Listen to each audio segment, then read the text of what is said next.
Welcome to It's Getting Better All the Time Mental Health Outreach with your host, Sister Ayla Gree and Sister Corbin Kelly. Amen. We thank you for joining us. It's Getting Better All the Time Mental Health Outreach is a faith-based organization that provides information and support while encouraging hope and faith. You can find out more about us by logging on to our website at igbattmho.org. And we are here right now to invite you to our first upcoming African American Men Mental Health and Faith Roundtable. It's going to be October the 13th, 2012, from noon to 2:30 p.m. It's free, but you have to register because space is very limited. And what we're doing, we're having men kind of come together. And we're talking about a wide variety of issues. The impact of untreated mental illness on men.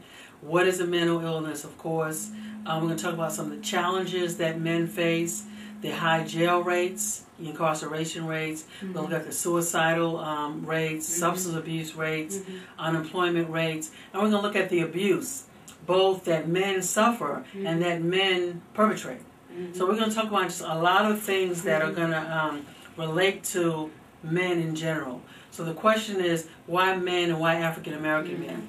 Well, first and foremost, our men have been in the background for too long, and it's time for us to, as women, to hear them, to hear some of the issues that they're dealing with that's causing them not to step up to be the men, and what we may have done to help them not step up. Okay, so we, and to encourage them and let them know that we're for our men. We want our men to move forward. We want them to be productive. We want our men to rise up and be the men that they're supposed to be, so that we can help the next generation to come forward. You know, we've been stagnant for too long, and we've got a negative stigma on especially African American men, that we want to do what we can to help them to come out of, for it to be broken, that they can be the men with the God-given purpose that God has for their life. Right, exactly. And then we look at, specifically with African American men, we look at African American men have the highest incarceration rate. We're looking at the high unemployment rate. We're looking at the increasing, it didn't always used to be that way, but the increasing suicide rate. We're looking at the high substance abuse rate. So African American men are seen to be high in all the things that we don't want them to be high in. So the thing is, we want to kind of bring men together, and we want to look at why is this the case. To, as I said before, be as much of a spokesperson to let our men know we're with you.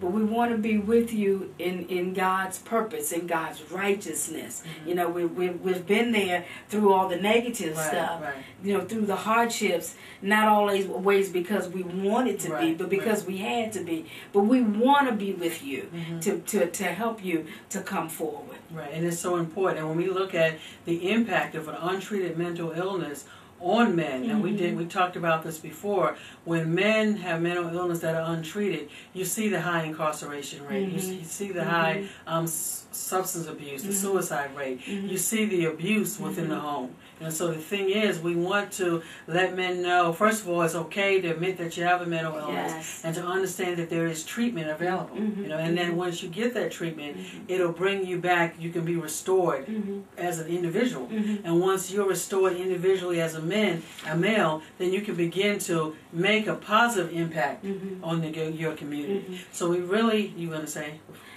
So my question would be, has not admitting that you have a mental illness been helpful?